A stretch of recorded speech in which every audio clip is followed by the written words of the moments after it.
যে বাংলা ছবি বিশ্বব্যাপী একটা ঝড় তুলতে চলেছে। যুক্তরাষ্ট্রে তুফান মুক্তি পেয়েছিল 28শে জুন।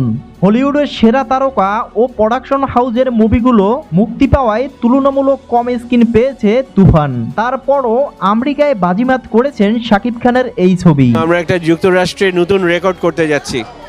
আজকে অনেকগুলো 22টা শহরে তুফান মুক্তি পাচ্ছে এবং অধিকাংশ শহরেই সন্ধ্যার শোগুলো সোল্ড আউট হয়ে গেছে। মুক্তির প্রথম দিন থেকেই এখন পর্যন্ত প্রত্যেকটি শো হাউসফুল, যা জানালেন সেখানকার হল মালিকরা। কোথাও কোথাও তুফানকে ঘিরে হচ্ছে মিলন মেলা, কোথাও দেখা মিলছে বিশাল সিনেমা প্রেমীদের দর্শকদের উল্লাস। এমনকি কিছু কিছু শোতে সিট না পেয়ে ফ্লোরে বসে তুফান সিনেমাটি উপভোগ করছে দর্শকরা। এ যেন আমেরিকার মাটিতে বাংলা চলচ্চিত্রের জন্য এক নতুন দিনের শুরু।